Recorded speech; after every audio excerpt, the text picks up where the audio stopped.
Hello mga ka-girlmates! Ayan, ngayon may panibago na naman tayong video at ang video na to ay para pa rin sa inyo. Ayan, kaya naman ang ating title ngayon ay ayan, mga ka-girlmates, no, bakit nga ba hinihingal tayo?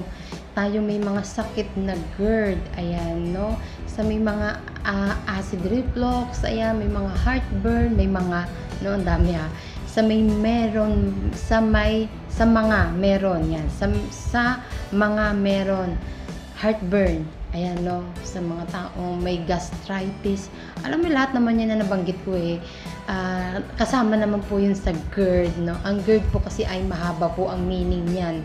Ayan po ang meaning ng GERD, pinaiksi lang po siya, kaya yan ginawang GERD. Kaya yan man, lunok muna ako ng laway. Ayan, no? Baka mabulol ako Ayan, no? Kaya naman, yun nga mga ka-girlmates, yun nga, kasi nga, sabi nga ni Binsky, ayan, sabi ni Binsky ay, basahin natin, sabi niya, araw-araw ba pagod kayo? Pagising pa lang sobrang pagod agad. Kaya yan mga ka-girlmates, dapat nga mga ka-girlmates, sa pagising pala natin sa umaga, dapat marami tayong energy kasi nakapagpahinga tayo. Ayan, no? Marami tayong lakas. Ayan, no? Hindi dapat tayo napapagod agad, hindi tayo hinihingal. Ayan. Kaya naman mga ka-girlmates, i-share ko naman sa inyo ang aking karanasan. Nung ako ay nasa ganyan pang sitwasyon. May GERD pa ako, may anxiety disorder. Ayan, no? Lahat ng yan, no, naramdaman ko yung mga naramdaman ninyo. Yan. Sa gabi pa lang, ayan, pag natutulog ako, ang tulog ko laging patagilid. Ang tagilid na higa ko ay kaliwa. Ayan. Tapos tatlo unan ko. Ayan. Tapos may ipikasin oil ako sa kamay, nakaganyan lang. Para maganda yung tulog ko, maginhawa yung pakiramdam ko. Kasi nga, mabigat sa dibdib nga po ang acid na umaakyat, no, kasi nga may acid reflux. Ayan, kaya yun dahil nga po sa GERD. Ayan, kaya naman mga ka-GERDmates,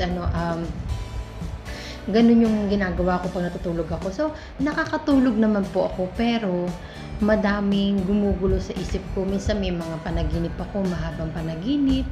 Ayan, kahit tapos minsan bigla na lang ako magigising, nanunuyo yung lalamunan ko. Ayan, bigla akong nagugulat.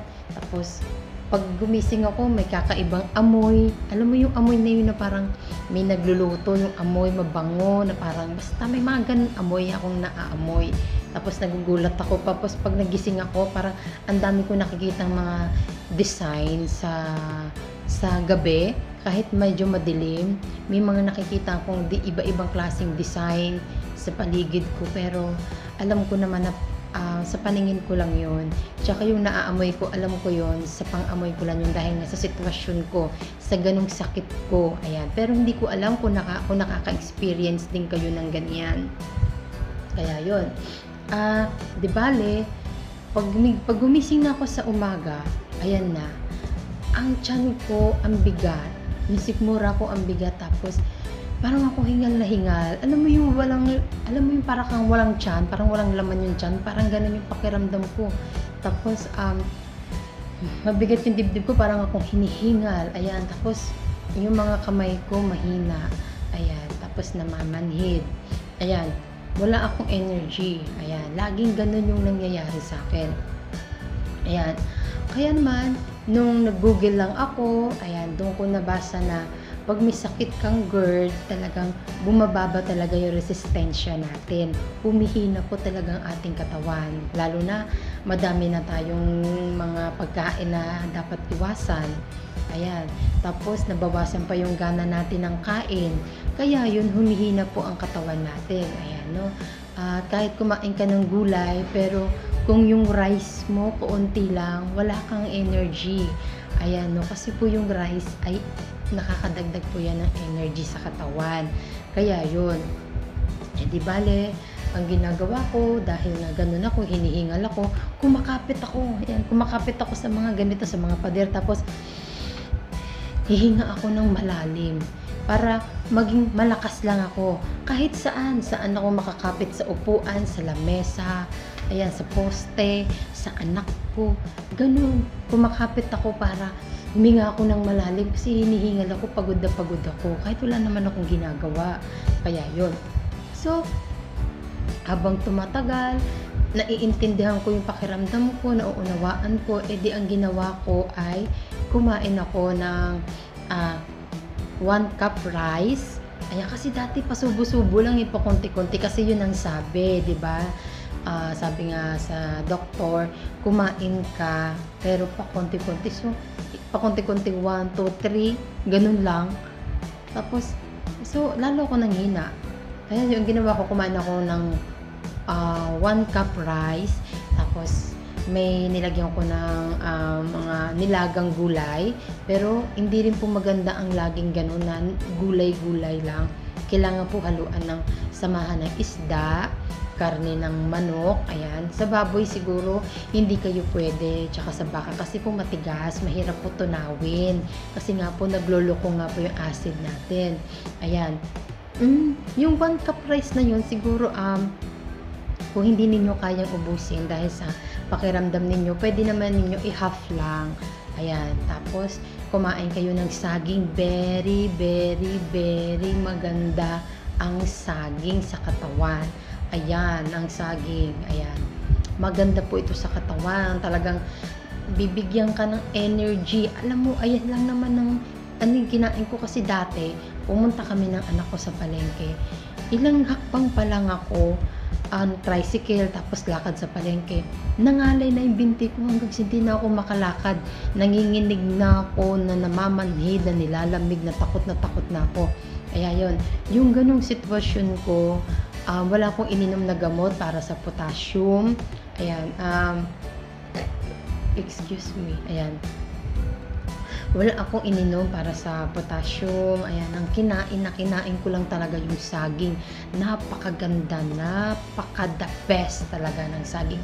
Maniwala kayo mga ka-girlmates, Ayan, tapos, doon na nga, uminom ako ng malunggay juice. Ayan, nakakatulong po yung malunggay juice or gumawa kayo ng malunggay tea.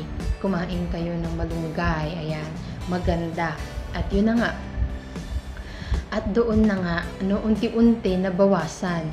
Pero, nandoon pa rin yung hingal. Yung nakaupo ka, tas bigla kang tatayo. Ang bilis ng tibok ng puso, mga ka-girlmates. Ayan. So, hinihingal na naman ako. So, ano ba ang dapat kong gawin? Ayan. So, naalala ko yung sinabi ng doktor sa akin. Kaya yon. Sabi ng doktor, mag-exercise ka. Pero ang dahilan ng isip ko, habang nagsasalita yung doktor, sabi ng isip ko, bakit ako mag-exercise? Hinihingal nga ako. Ang bilis ko nga mapagod. Kaya yon.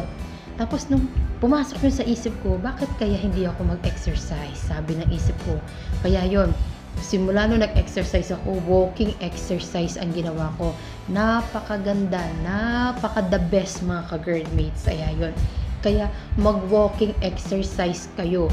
Doon nagsimula na wala yung pagod ko, hingal ko, nawala yung hingal.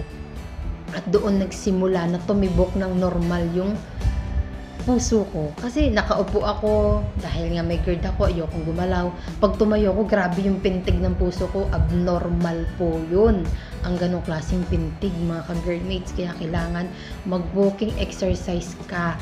Pag mag-walking exercise ka, gaganda po yung tibok ng puso mo kasi nakakadaloy ng maganda ang dugo sa ugat ng puso.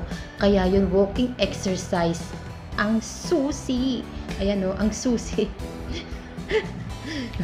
Ayun ang susi para mawala yung hingal nyo, mga girlmates. Maniwala kayo sa akin, please. Yun, walking exercise ang susi para mawala ang hingal, mawala ang bilis na tibok ng puso kasi abnormal po yan, ang ganyan tibok na puso. Ayan. At ano ba?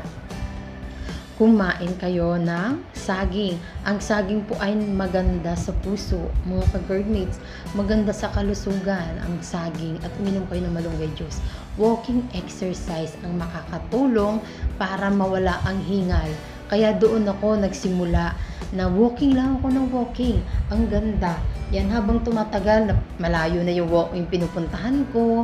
Ayan, pero Nung bago-bago pa lang ako nag-walking exercise, diyan lang muna ako sa harap ng bahay. Ayan. So, nararamdaman ko yung hingal ko. Sabi ko, okay lang.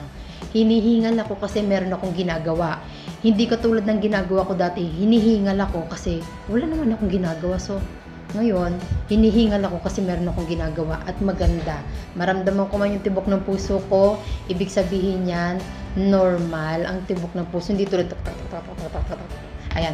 Pero yung tok normal po yun ang magandang tibok. Kaya naman mga ka-girlmates, masyado ng OA itong video ko, kaya maraming salamat.